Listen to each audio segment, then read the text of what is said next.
Hello everybody, welcome to my channel travel with Divya. अगर आप coming days में वैष्णो देवी जाने की प्लानिंग कर रहे हैं तो आप इस वीडियो में बने रहें। मैं आपको सारी इन्फॉर्मेशन दूंगी, आप कैसे वैष्णो देवी जाएं और वहां से कैसे रिटर्न आए और आपका क्या बजट होगा एंड एवरीथिंग। तो हम लोग स्टार्ट करेंगे पहले कि कौन सा वेदर बेस्ट होता है वैष्णो देवी जाने के लिए। तो बेसिकली समर्स बहुत बेस्ट रहेंगे। अगर आप वैष्णो देवी जाने की प्लानिंग कर रहे हैं तो आप जून जुलाई के टाइम में प्लान करें, बहुत अच्छा वेदर रहेगा।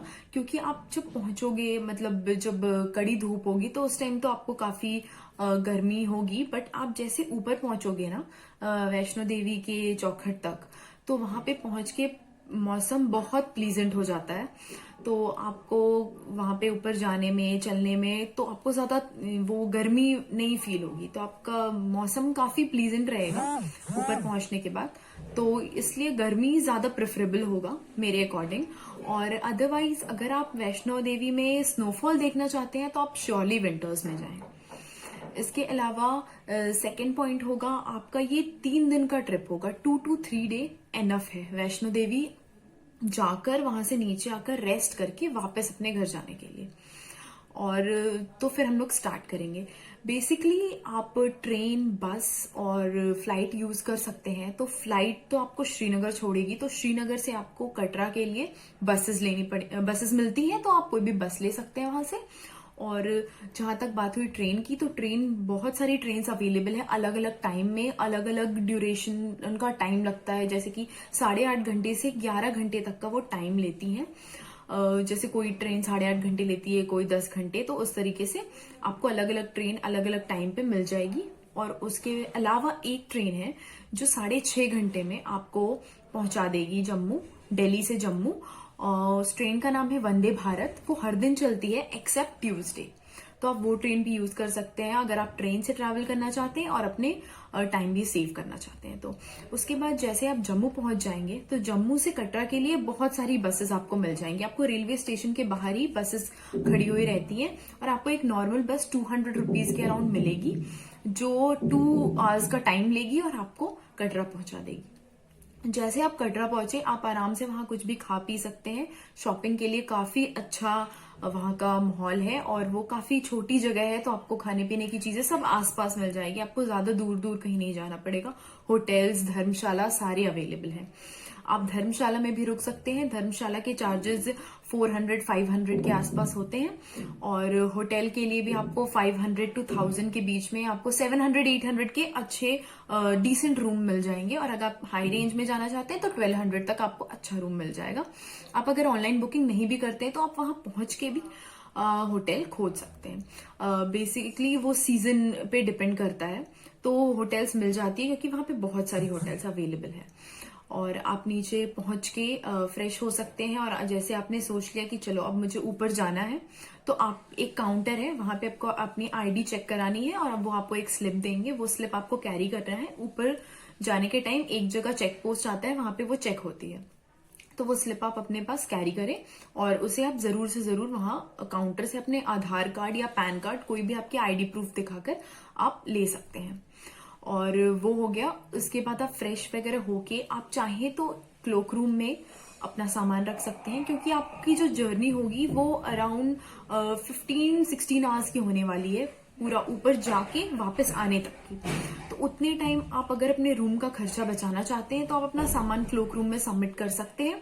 और जब आप वापस आए तो अपना सामान लेके कोई भी आपके अकॉर्डिंग, आपको जो होटल पसंद हो, जहां भी आपकी बात हुई हो, तो फिर वहां पे आप जाके रूम ले सकते हैं। अदरवाइज आप रूम में भी अपना सामान रख के जा सकते हैं अगर आप कंफर्टेबल हैं तो, कोई प्रॉब्लम नहीं है। पर ये एक टिप हो जाएगा आपका अगर आप अपना थोड़ी कुछ सेविंग करना चाहते हैं तो, क्योंकि आपके अराउंड 1 दिन का खर्चा बच जाएगा।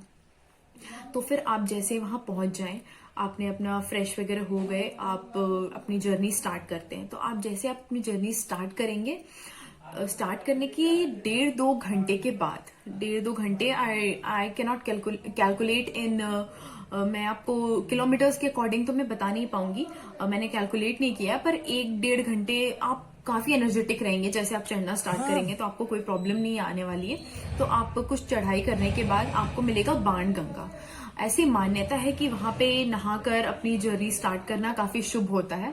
तो आप कोशिश करें कि आप वहां पे एक बाथ लें और फिर वहां से आगे काफी क्लोक रूम्स अवेलेबल हैं, तो आप अपना सामान वगैरह वहां रख सकते हैं। और मैं आपको एडवाइस करूंगी कि आप ज्यादा सामान लेकर ऊपर चढ़ाई ना करें, क्योंकि आप एक तो आप खुद रहेंगे और फिर वो पूरी जो चढ़ाई है वो खड़ी चढ़ाई है, तो आपको वो चढ़ाई करने में काफी प्रॉब्लम होगी और सामान भी रहेगा तो थोड़ा डिफिकल्ट हो जाता है। तो बीच बीच में क्लोक रूम्स अवेलेबल है, ढाबा, रेस्टोरेंट, बहुत सारी जगह है, खाने पीने की कोई कमी नहीं होने वाली है। तो आप अपना सामान रखवा सकते हैं कहीं भी और आराम से ट्रैवल कर सकते हैं आगे की तरफ। और आगे आप जैसे नहा वहा के वहां से फ्रेश होके आप जैसे आगे बढ़ेंगे और 2 घंटे बाद एक गीता माँ का मंदिर आता है। वहां पे भी भीड़ होती है अच्छी खासी। एक मंदिर है, वो देवी माँ के अनेकों रूप होते हैं, तो उन्हीं में से एक रूप की मंदिर है। आप गीता माता के मंदिर में दर्शन कर सकते हैं और वहां से फिर अपनी चढ़ाई आगे शुरू कर सकते हैं। जैसे आप आगे चढ़ाई शुरू करेंगे आपको ऐसा लगेगा 3 घंटे के बाद कि आप वैष्णो देवी पहुंच गए। हालांकि ये अभी आपकी आधी चढ़ाई पूरी हुई है। यहाँ आप पहुंचते हैं अर्धकुमारी। अर्धकुमारी माता के यहाँ पे ऐसी मान्यता है कि ये गुफा के अंदर जाके दर्शन होती है और यहाँ पे लोग दर्शन करने के लिए 2-2, 3-3 दिनों से रुके होते हैं। आपको वहां पे लोग सोए हुए दिख जाएंगे, रेस्ट करते हुए दिख जाएंगे। वहां पे रेस्ट रूम्स भी अवेलेबल हैं। वहां पे बेड्स अवेलेबल होती हैं। 100-200 रुपीज पर बेड का चार्जेस होता है। तो आप वहां रेस्ट रूम लेकर भी रेस्ट कर सकते हैं अगर आपको रेस्ट करना है तो। और अर्धकुमारी माता के दर्शन के लिए आपको 2 से 3 दिन स्पेंड करना पड़ जाएगा, क्योंकि वहां पे एक इंसान के उस गुफा में जाके दर्शन करके वापस आने का ड्यूरेशन 5 से 10 मिनट लगता है एक इंसान का। तो इसलिए वहां पे थोड़ा ज्यादा टाइम लग जाता है और बहुत लोग जो दर्शन करना चाहते हैं वो वहां पे रुकते हैं, 2-3 दिन का समय लेकर एक्स्ट्रा आते हैं, तो वहां दर्शन करके ही वापस आते हैं। तो अगर आप भी ऐसा सोच रहे हैं, अर्धकुमारी माता के दर्शन करना चाहते हैं, तो आप वहां जाएं, एक स्लिप ले लें, आपको उस पर नंबर लिखा हुआ दे देगा कि हाँ आपका इतना नंबर है। वहां पे नंबर चलता रहेगा, नंबर शो होता रहेगा, तो आप अपना नंबर देख के उस हिसाब से आप वेट कर सकते हैं और माता के दर्शन कर सकते हैं अर्धकुमारी में। अब आपकी जो ये जर्नी हुई है ये अराउंड 6 to 7 आवर्स की हो चुकी है।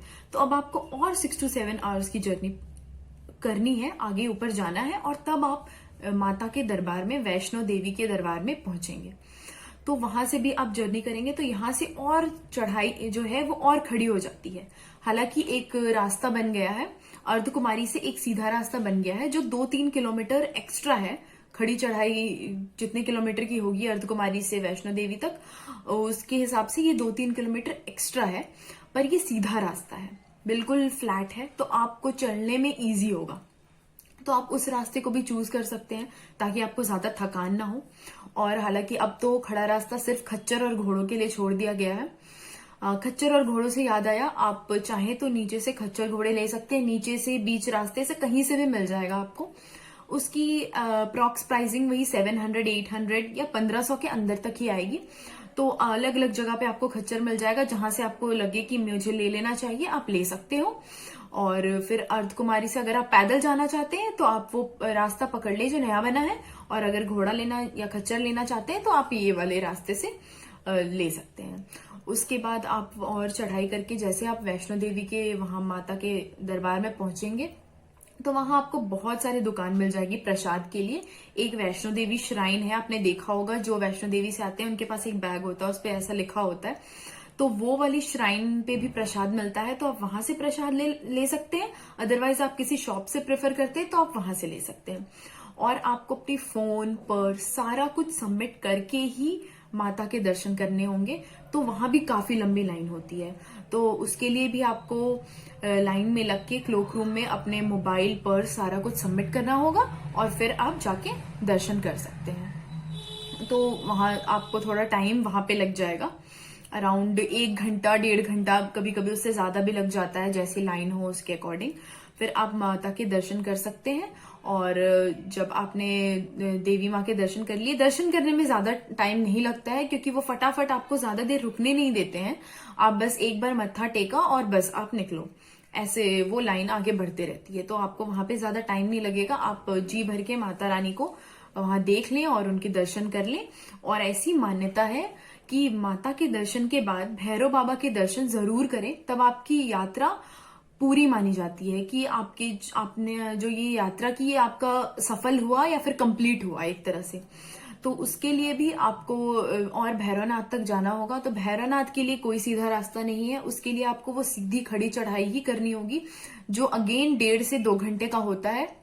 और आप भैरव बाबा के दर्शन के लिए जाएं तो अपने साथ जरूर कोई काली चीज ले जाएं, जैसे कि काला तिल या काला कपड़ा वहां पे आप जरूर चढ़ाएं।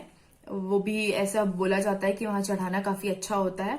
तो आप वो खड़ी चढ़ाई करके ऊपर जा सकते हैं। वहां पे भी खच्चर वगैरह मिलते हैं, तो वहां पे खच्चर थोड़ा ज्यादा पैसा लेते हैं। अगर आप वैष्णो देवी से भैरवनाथ के लिए रख रहे हैं तो वो काफी कम देर का रास्ता है, लेकिन उसके लिए भी वो 500-600 रुपए चार्ज कर लेते हैं। तो वहां जाके आप भैरव बाबा के भी दर्शन कर लें। और फिर जब आप उतरेंगे तो चढ़ने के कंपैरेटिवली उतरने की टाइम आपको काफी कम लगेगा, उतरने का टाइम। तो यहाँ आपको अराउंड 12 घंटा लग जाएगा, 10 से 12 घंटा चढ़ने में, और उतरने में आप 5-6 घंटे में आराम से नीचे उतर सकते हैं। तो उतरने के लिए फिर आप पैदल भी उतर सकते हैं, तो उसमें कोई आपको दिक्कत नहीं आने वाली। आप बीच बीच में खाते पीते आराम से नीचे आ सकते हैं। और फिर जब आप नीचे आ जाएं तो आप कोई भी होटल, धर्मशाला आपके अकॉर्डिंग कुछ भी बुक कर सकते हैं जो आपको कन्वीनियंट लगे, और आप वहां पे रुक सकते हैं। और रुक के रेस्ट करके, अगल बगल काफी चीजें हैं खाने पीने की, और आपकी शॉपिंग के लिए भगवान की चीजें, आपको कोई मूर्ति लेनी है, कुछ चीजें लेनी है, तो आप वहां से आराम से ले सकते हैं। और आपकी 2 से 3 दिन की जर्नी में ये आपका वैष्णो देवी का पूरा ट्रिप कंप्लीट हो जाएगा। इसके अलावा वहां पे बहुत सारे आपको ट्रिप एडवाइजर और ट्रैवल एजेंसीज मिल जाएंगी जो आपको वहां कटरा के फिर बाद में आसपास की जगह घुमाएंगी। हालांकि ये एक हिल स्टेशन की तरह हो गया, उसके आसपास है पटनी टॉप है, गुलमर्ग है, श्रीनगर की तरफ काफी प्लेसेस हैं, टूरिस्ट स्पॉट्स हैं घूमने लायक। तो अगर आपके पास और टाइम है और आप कहीं और घूमना चाहते हैं तो आप डेफिनेटली वहां से आप ट्रिप एडवाइजर से बात करके आगे की जगहों पे घूम सकते हैं। तो ये था पूरे वैष्णो देवी का ट्रिप।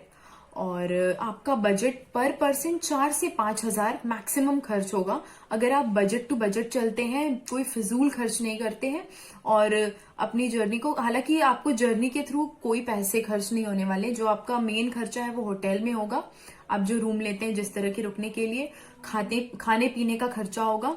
प्रसाद आप जो लेते हैं, अगर आप ड्राई फ्रूट्स खरीदते हैं तो वो तो एक एक्स्ट्रा खर्चा हो गया, वो तो आप पे डिपेंड करता है कि आप कितना खर्च करते हो उस पर। और इसके अलावा आप ट्रेन या फिर जो भी ट्रांसपोर्टेशन आप यूज करते हैं उस पर डिपेंड होता है। तो मिनिमम मैं गई थी तो मेरा 4 से 5 हजार रुपए का खर्च हुआ था। तो आप जरूर जाएं और माता रानी के दर्शन करके आए। माता रानी आपकी सारी मनोकामना पूरी करे। अगर ये वीडियो पसंद आया हो तो इसे लाइक, शेयर, सब्सक्राइब जरूर करें, और धन्यवाद।